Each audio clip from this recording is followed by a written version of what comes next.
So, Mr. Praise, are you there?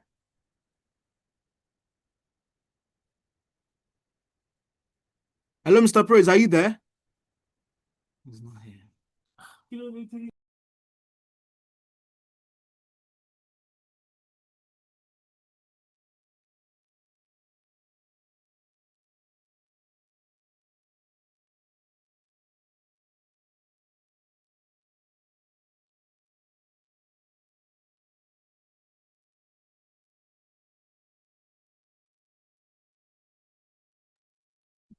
Hello, Mr. Praise. You you can Uh, unmute your Mr. Praise, are you there? I don't think he's here. Okay, I think he's here, but he's not Yeah, so what you need to do is just to unmute your mic, sir. sure. This is Otuke speaking. Okay, But I okay. think Praise is already here. All right. So, Mr. Praise, if you can hear us, let us feel you, sir.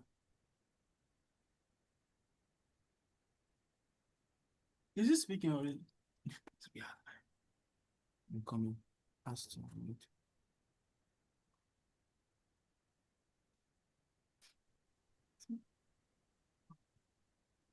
Hello.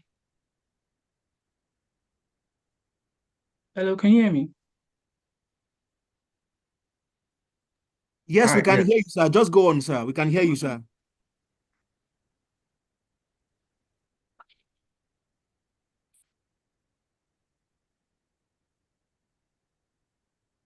Hello.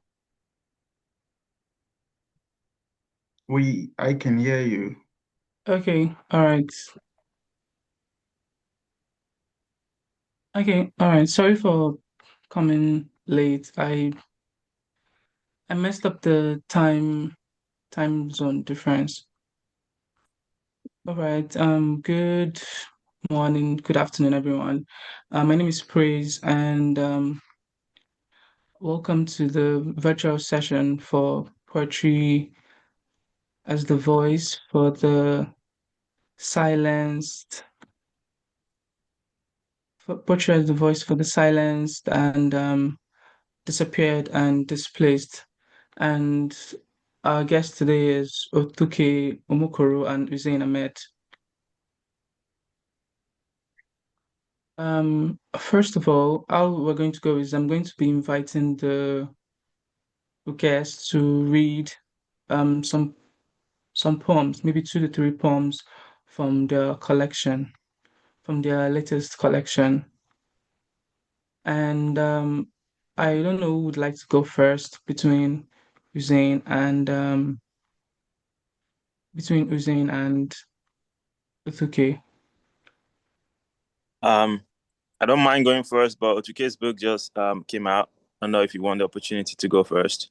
No, Okay. Thank you, Hussein. You can go ahead. Thank you for the offer. So, how many poems am I reading? Yeah, you can read two poems for now. Okay, thank you so much. The Savio, thank you to the entire team of the Ibadan Book and Art Festival um, for this wonderful opportunity to read from my book. And this is the first time that I'll actually be reading from the book. It came out last week or 2 weeks ago. So I've not had the opportunity to read anywhere. So thank you for praise for curating this discussion, even though you came late. I understand. I actually had to also run here because I thought it was like an hour later now.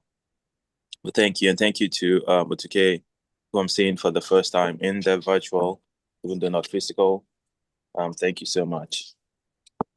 So my book is titled Crossroad Mirror. It's essentially a book that chronicles the experience of military men, military personnel, their families, sometimes and how they grapple with grief. Um, at the time when I wrote this book, I had someone very close to the family who had died in. Thank you, sweetie. Someone very close to the family who had died in Gwoza, and plot twist, he wasn't actually maybe killed by Boko Haram or anything, but he was killed by a fellow soldier who as reported, was accidentally shot him. So that was not a believable story, but then it happened because some of the Nigerian soldiers actually also suffer from PTSD and all kinds. And then, the war is so, accidental discharge, but sometimes because they're just struggling with and coping with the fact that they have to be in Maiduguri or the Northeast for a longer time. So this book is dedicated to people who've lost their lives or their limbs or been shot and killed. Everybody who stayed awake for every Nigerian to be asleep. So the first poem that I will read is called Chimera, Palm and Wine. This house is an incubator for spiders. Memories are gardened inside the cracked walls. I heard this story from a blind palmist who spoke through his son, unconscious after gulping brews of fermented millet. Surrounded by landmines in a field that border ghost villages in Goza, I beseech the palmist to tell of what lies ahead of these towns and their lonely pigeons. There is an end to the war, but its fracture could be permanent, and there is danger in permanence. I grabbed a handful of the wind. My fingers floated in what should have been in resistance. Since a dead fish houses a liverwort seedling, not everything that floats is dead. Every plant that grows on a brown river surely has its root in the mouth of a ghost. Until then, the gunny was returned to the safe house behind the mosque. Now I stomach my nostalgia for the towns I won't get to love. In the corner of a room lies a prayer rug, shrunk with fire. The prayers of the old tenants linger somewhere above the roof. The prayer mat that they left behind is a diary of how long they've had their foreheads hennaed in praise of the unseen. Today, I pray for this city to be safer than it sees, so there would always be a place to hide, and every lost body will be found. For now, incense glows from my tongue before it runs out of wishes. Incantation for the drowned. The sea knew my ancestors from their yearly pilgrimage, but it was the birds that called me by their lost names. Everything I know about drowning, I learned from men who survived the flood as boys. In the backyard, a mango gets closer to rot when it ripens. I blame the sun, because God created everything sweet with guilt, and every cracked wall sings of the drowned nomads. When I had the courage to leave home, I memorized the names of all my missing. So I'll just read one last one. Gray. I know what a body emptied of its light feels like on the palms. I have seen a body emptied of its memory. I dread the open eyes, even though I don't dream of them. I dread what is dead that is not a sacrifice. I avoid eyes emptied of light. I fear they will tell me something new about myself if our eyes meet. I'm scared they will tell me what no one would believe.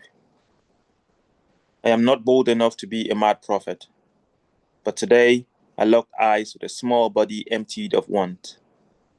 The toddler was younger than the one I held to the cemetery in these hands, because we don't have gunny for children. I dream of bodies cloaked for prayers, laid on the grey rug inside my room.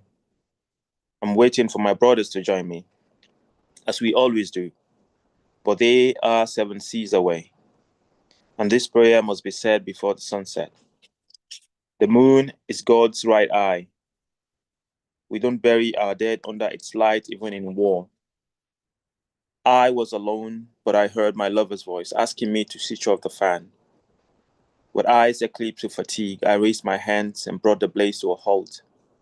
After watching the clips of children dressed as if they were on a journey in the Sahara, except their mothers are assembled in the Garden of Wrens, learning to perfume their palms with what is left of the dead. Thank you.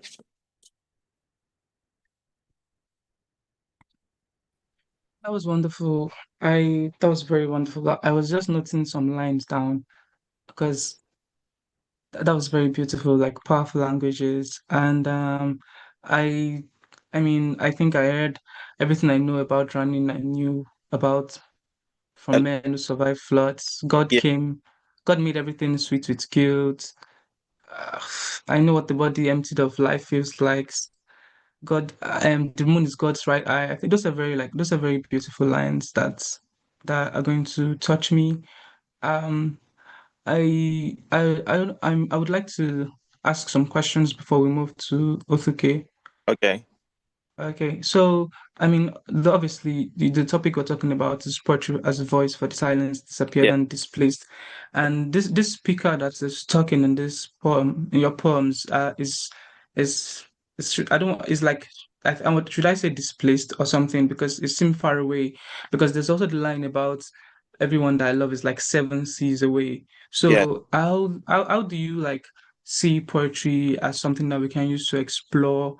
Like, should I say memory, yeah. remembrance, resistance, like avoiding that erosion of self, like this, do you understand the silence? So how do you see poetry, or what can you say about poetry in that light of exploring the erosion of self or like of memory of things?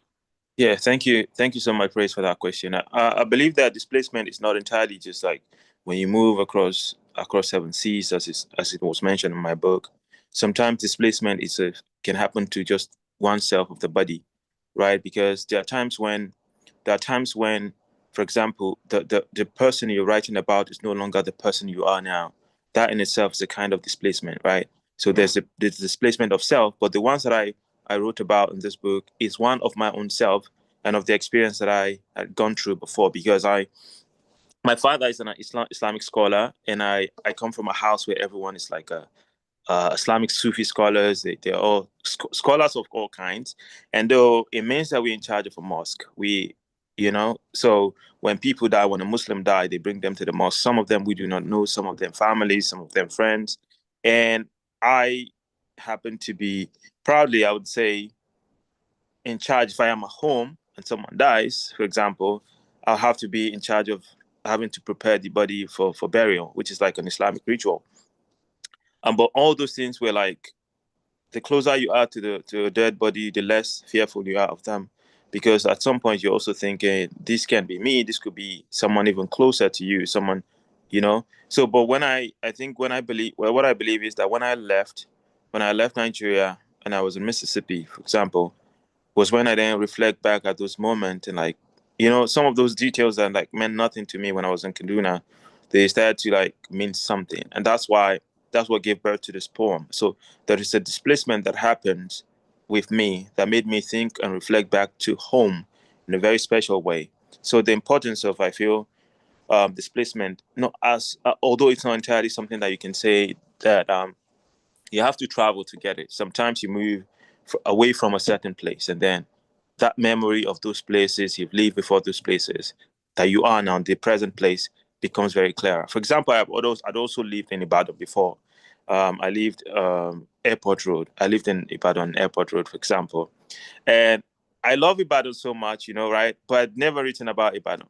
But there are times when I had like visited other places like Ife, was now when I would then like, oh, Ibadan was such a good place because that's something to compare with.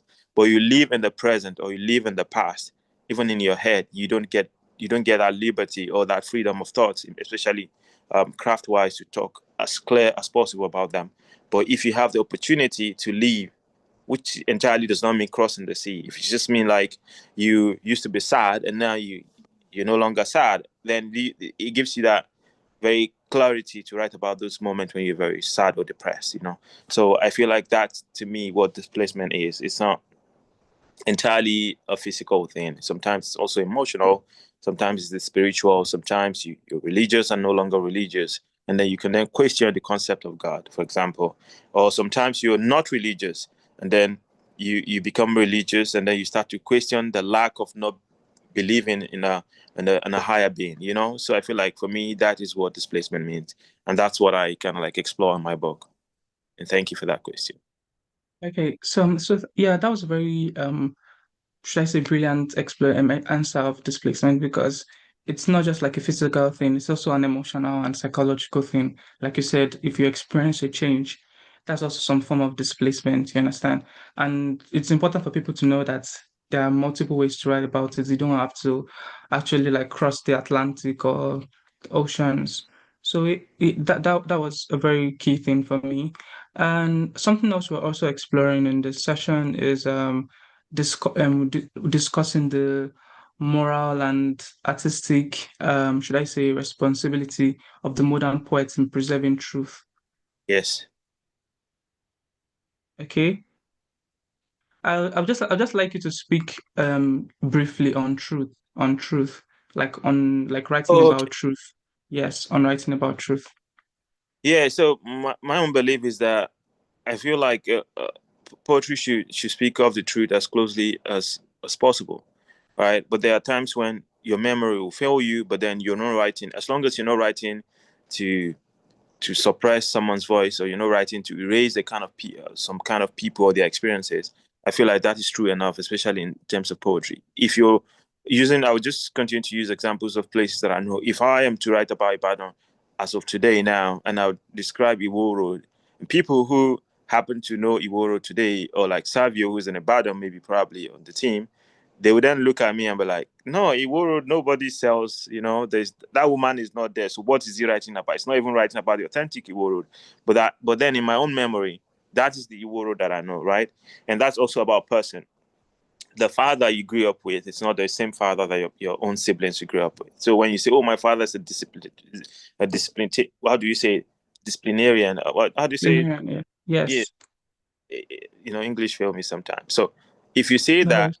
and then your siblings will be like, "No, my father is such a gentleman." They'll be like, "Gentle quoi?" These are some of the things. But in those experiences, that is everybody's truth.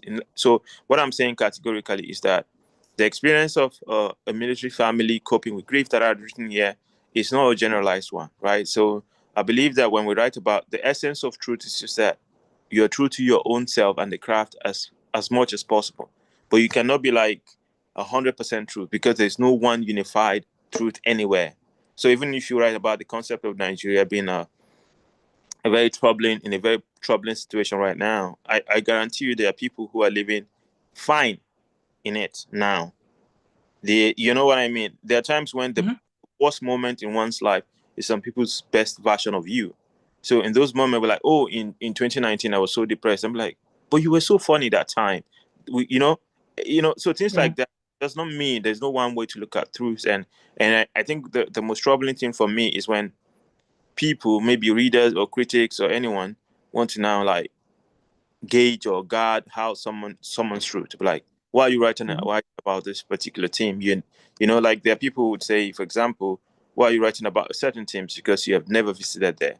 As long as Mhm. you're not trying to um kind of like erase the people, you know what I mean? You're not Yes. Yes. take away Okay. the you know that's the only problem that I have with being truth, because there's no one definition of what is true and what is not.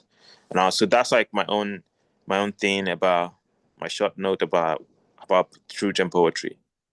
All right, thank you very much. I think that was a very important answer, because I can also relate to it. Writing about, should I say, complex concepts that are bigger than yourself, so long as you're not changing it or invading on something else, that makes sense to write about it, because truth is relative to each other's experiences. So I just pasted the link for Hussein's latest book in the chat in case you want to order. Crossroad Mirrors, out from Northwestern University Press, if I'm correct. Yeah, Right? correct. Yeah. Yes. Okay. Yeah. So I'm again, I wanted to apologize for coming late. Okay. I just came to America like 2 months ago, so I'm still getting used to the time zone, like the differences. So before we move on to Otuke, I wanted to do something I should have done at the beginning. Sorry, I want to read Hussein Ahmed's bio. Hussein Ahmed is a Nigerian poet and environmentalist. He's the author of Crossroad Mirror, Soliloquy with the Ghost in the Nile, his 2023 Poetry Award honoree by Society of Midland Authors, and a finalist for the Luce Prize for African Poetry. Zane's second collection, Blue Exodus, won the 2022 Horizon Poetry Prize. So that's about Zane. someone I've been following on social media even back when I was in Nigeria. So I would advise you to get a copy of his latest book and read his books. I would definitely be ordering a copy of your book, Hussein. So I'll see how I can get a signed copy so that I can collect your signature before you start charging money for it. There's no time I would charge money. Just kidding. All right, thanks. So I'm going to Othuke now. Hi, Othuke. Hi. Okay, so nice to have you here. So let me read Othuke's bio quickly. Othuke Mukoro is a Nigerian poet and playwright, a graduate of the Iowa Writers Workshop, where he won the Academy of American Poets University Poetry Prize. His debut collection, Fenestration, is out from Texas Review Press 2025, was selected by Pulitzer Prize-winning poet Diane Seuss as the winner of the 2024 XJ Kennedy Poetry Prize. Othuke won the prestigious Brunel International African Poetry Prize in 2021 as taught at the University of Iowa and was a judge for the 2024 Kofi Awuno Poetry Prize and was the inaugural XJ Kennedy Poetry Fellow at the Vermont Studio Center. So, congrats. As I'm reading about you, I'm looking at things I should apply for. Please go ahead. Yeah. Also, I'm using this opportunity to pitch for signed copies of books. So I've already talked to Zain. So you're the next person now. So I'll see about getting a signed copy of your book. All right. You'd like to read like two pieces from Fenestration? Okay, sure. Thank you, Praise. Thank you to everybody who made this possible. Thank you, Zane, for such a wonderful um, um, introduction, but also a very, I think, very precise and thoughtful um, view of, this whole idea of displacement. And congratulations once again. So I will read two poems from Fenestration. The first one is actually the last poem. And like Hussein, this is my first reading. The book just came out not too long ago. So I'm going to read the last poem in in the collection. The title is Envoy. It's French for the last stanza or the last part of a poem. So this is Envoy, and it's an after poem. It's after a line from Cesar Vallejo's Black Stone on a White Stone. Envoy, after a line from Cesar Vallejo's Black Stone on a White Stone. As I was saying, what was I saying? Yes, as I was saying, there is only one way to say this. I will die in Ibadan. It will not happen during the month wild hibiscus barrel. I will have on the watch the woman I love but did not marry gifted me before taking the night train. All the poems I did not write will protest for themselves against themselves in white desolation. I tried to write the dark, clean shaven like jazz. I swear I try. I have eaten Amala sky. If that isn't paradise, I don't know what is. Before saying a few words at the funeral, someone who looks like a character from Papa Jasco will read a poem I don't like. It's okay. It's my funeral. As I was saying, whoever, please remember my cat, Tar Black. She will again be in one of the rooms trying to hide my ankle socks. The next one is Hollow. So what I try to do in the collection is find, try to look at the inside and the outside. And the inside is, familiar memory and stuff. And the outside is um its public history, particularly the transatlantic slave trade. This one is hollow, and it's a villanelle. In this room, a TV sits on a desk. I look from its apathy to the sky, blue cap of what is between my fingers. Tip unpacks. My tongue knows the essential the Negroes gave Britain complete liberty to feed Spanish colonies with 4,800 enslaved Africans every year for 30 years. What did the ocean say the first time it saw manacles on a child? No language. The child with smoky quartz eyes, sky sagging, deflates on the edge of prowling years. The mouth is a muscat nose, a bite where 1,000 slitted bones flounder. In ruin, what stands complete? The room heaves, a complete battle-tight graph. I connect the displacement, child clamped to dark. 1,000 decimal place, grief perforates on my body like a sky of bruises. Anyone who has done the math knows the ocean is an electric chair. What did the years, in the years, and after the years not take? Ships at a complete angle. I take it. Everything the road knows. Swollen wrists of children, their heads shaved with blunt knives, oiled, seared, sewed, and resewed under a different sky. Fathers tacked beneath desks, fetid air, months, same position, months, perhaps 3,000 feet above sea level. This poem looks like a flaying song. Give me 2,000 reasons why a poem is not a wound. This year's splinter, Raffia shot in the head for knocking on the wrong door.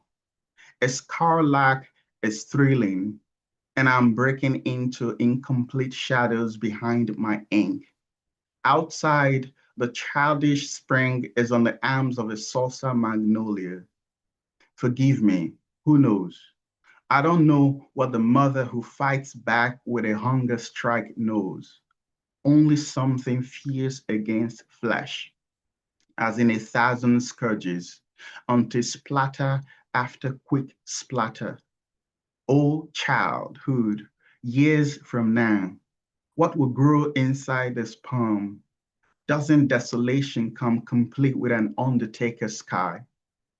The throb and what it knows through a skyless day, on the face of the child born in burning years, 1,000-yard stir, this ash, ash, cold complete. Thank you. Thank you very much. That was brilliant. So I just got the notes that we have some minutes. So I'm just going to go into it. First of all, I like the first poem, Cesar Vallejo, because interestingly, we talked about it in workshop today. Sorry, not today, rather. We talked about it in this fall workshop. So it's an example on tense shifts. I would die in Paris today. I was like, Yeah. and then like, oh wow, that I'm like, oh my gosh. So like that was really good. And I'm also going to check out that poem. And again, maybe I would write my own after poem. But yeah, that's interesting. I want to ask you quickly, like, what you can talk about, um, um, because even in the poem you read about, there's this disembodiment from the speaker. You understand? By saying I will die today, and then even in the funeral, someone read a poem I don't like. There's this disembodiment where the speaker is basically like looking at himself, like you understand, by the future, the past, the present. So like, okay, well, how can you talk about like poetry giving, should I say, feeding that act of like displacement? You understand? About remembrance, about memory, about resistance. Yeah, I think we live in a world. I think part of why poetry is so important and why I think it gives a very strong voice to these themes that we're talking about is because right now we live in a very fast world, especially with social media, especially with technology. Um, and we're really moving at the speed of light. And I think for me, the strength of poetry or why it's so important is because poetry tells us to slow down. And how does he uh, do that? I think part of why or how it does it is calls us to attention, you know? And I think that attention, that sense of just slow down, see what is going on around you is a vital uh, part of human life, I think. And so what I was trying to do really um, is not really displacement, but the idea that, um, my life is going to end one day, but also giving agency to all of these regrets, all of these wishes and plans and all of that. And I think for me, it was just a way of trying to stop time or trying to stop what is inevitable.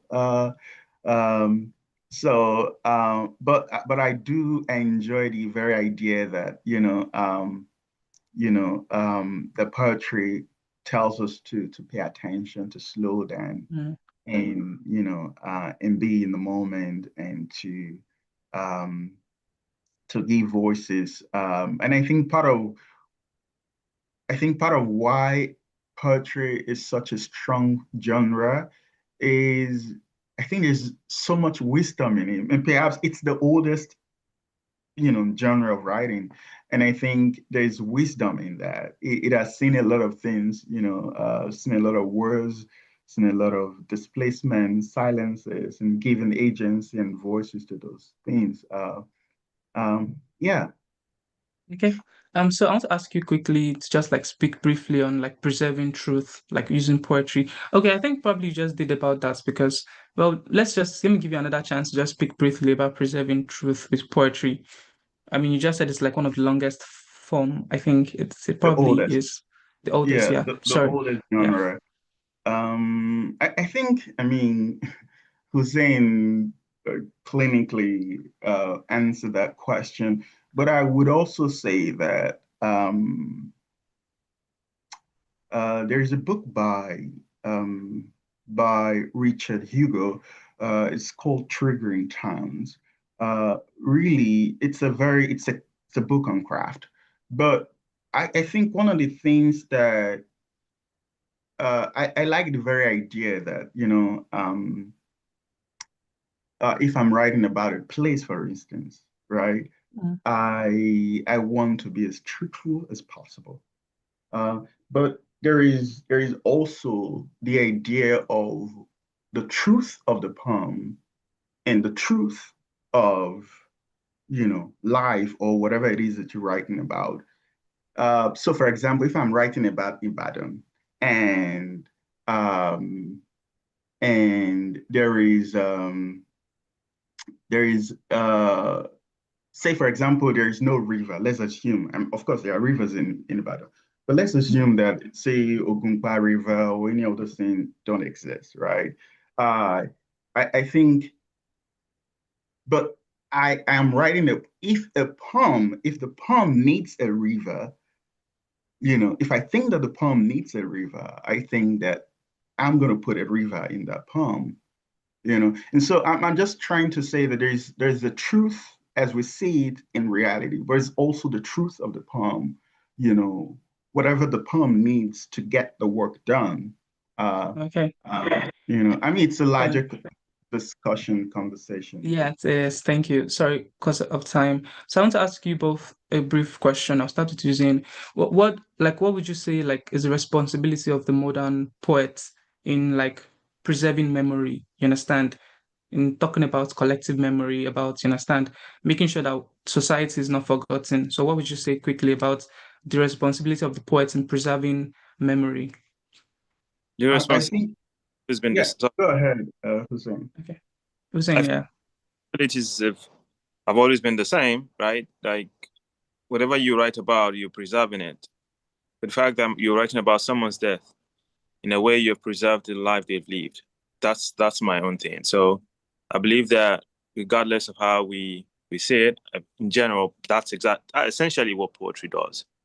But maybe Otuke has a more fascinating response to that. Okay.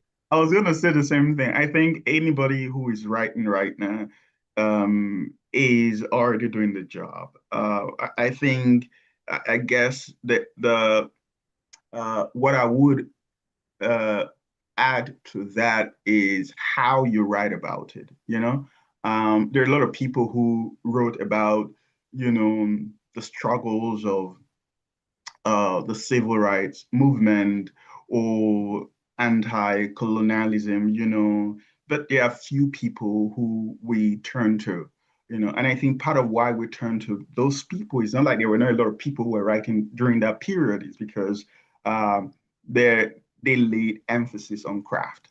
And I think it's important to carry that into the work that we do, to pay attention to technique and craft. Otherwise, it's just social commentary. Okay, thank you. So I also want to just give a shout out to Usain for writing about war, because I feel like that's another way that's, yeah, also like preserving memory, making sure Nigeria doesn't forget about all those things. And I think that's a very like interesting project, and I look forward to reading your book and also to reading your book Fenestration. I was wondering if anyone in the audience has a question to ask in the little minutes that we have left. Does anyone have a question to ask our panelists?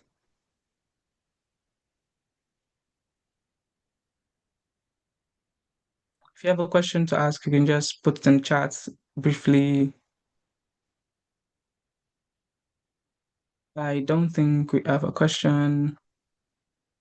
Okay, if not, I'm just going to thank you for coming. Thank you, Thuke. Thank you, Zane, for coming. I'm going to encourage everyone to get copies of their books and make sure you read it. So for me, they're one of the standout poets, Nigerian poets, you understand? And I would encourage everyone to read their books, because I'm definitely also going to read the books. So thank you to Ibadan Book and Arts Festival for the opportunity to moderate this session. Thank you to everyone for coming, and I hope you enjoyed the rest of Ibadan Book and Arts Festival. Yeah, thank you. Thank you so much. Thank you very much. All right, bye everyone.